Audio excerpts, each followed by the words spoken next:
राजस्थान की सियासी महाभारत में अब एक ही सवाल है कि आगे सचिन पायलट क्या करेंगे। क्या सचिन पायलट बीजेपी में जाएंगे या सचिन पायलट नई पार्टी बनाएंगे? क्या ऐसा भी हो सकता है कि सचिन पायलट कांग्रेस में ही रहकर अपने हक की लड़ाई लड़ें? इन तमाम सवालों से पर्दा आज उठ सकता है जब सचिन पायलट प्रेस कॉन्फ्रेंस करेंगे। मंगलवार को राजस्थान के डिप्टी सीएम और प्रदेश अध्यक्ष के पद से रुखसती के बाद सचिन पायलट खामोशी रहे।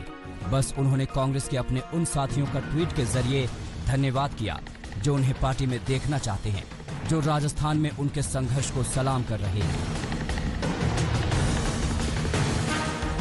उधर राजस्थान की राजनीति में खुद को जादूगर कहने वाले मुख्यमंत्री अशोक गहलोत गदगद हैं। अपने सरकार के साथ साथ संगठन में भी उनकी पकड़ मजबूत हो गई है। प्रदेश अध्यक्ष पद पर गहलोत ने अपने करीबी शिक्षा मंत्री गोविंद सिंह डोटासारा की ताजपोशी करा दी है। राजस्थान की यूथ कांग्रेस अध्यक्ष पद पर गणेश घोंगरा की नियुक्ति कर दी गई है। इतना ही नहीं, अशोक गहलोत ने पायलट प्रोजेक्ट पूरा करने के बाद अपनी पहली कैबिनेट बैठक में उस नहर प्रोजेक्ट पर भी मुहर लगा दी जिसकी मांग पायलट के समर्थक विधायक कर रहे थे। गुर्जर बाहुल्य पूर्वी राजस्थान के लिए गहलोत ने 233 करोड़ के प्रोजेक्ट भी पास कर दिए।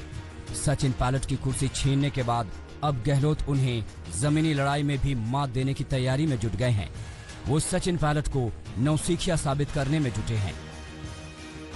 मैंने कोई शिकायत उनकी नहीं करी हाईकमांड को, इनको हटाओ।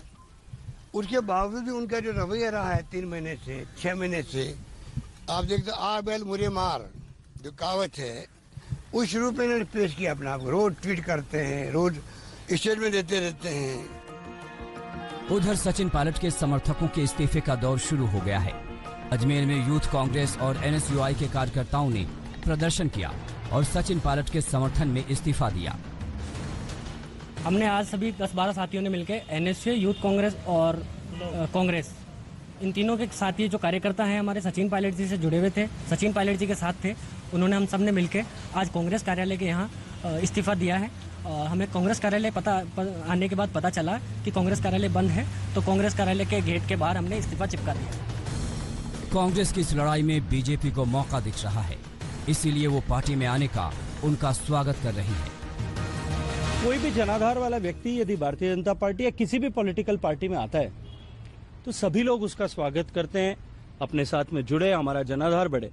आज भारतीय जनता पार्टी का कुनबा इतना बड़ा हुआ है, हमारी विचारधारा पे कदम करते हुए प्रत्येक व्यक्ति जो हमारे साथ में काम करने के लिए आएगा, निश्चित ही हम उसका बाहें पसार करके स्वागत करेंगे। ये तो सामान्य प्रक्रिया है। बीजेपी को लगता है कि अगर सचिन पायलट के पास करीब 20 विधायकों का समर्थन रहता है तो गहलोत सरकार के लिए टिकना मुश्किल होगा।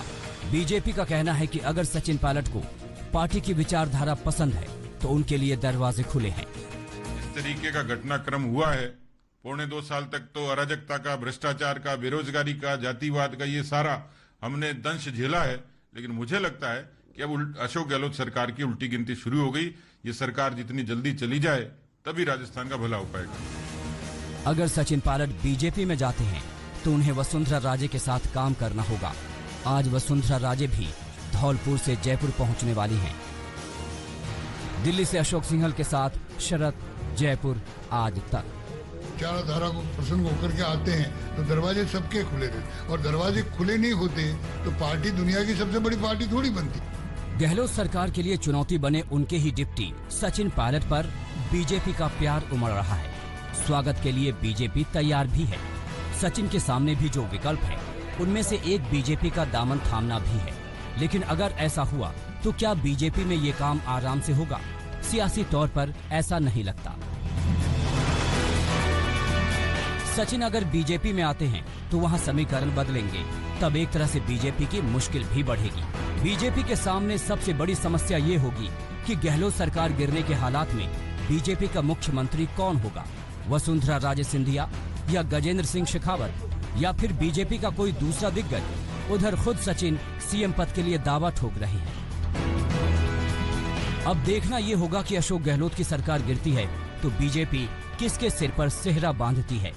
बीजेपी ने वसुंधरा राजे के अलावा किसी और के सिर पर सेहरा बांधा तो राजे के करीब 50 समर्थक विधायक पार्टी के लिए बड़ी मुसीबत खड़ी कर सकते हैं। मतलब साफ है, बीजेपी में भी सिर फुटअव्वल हो सकती है।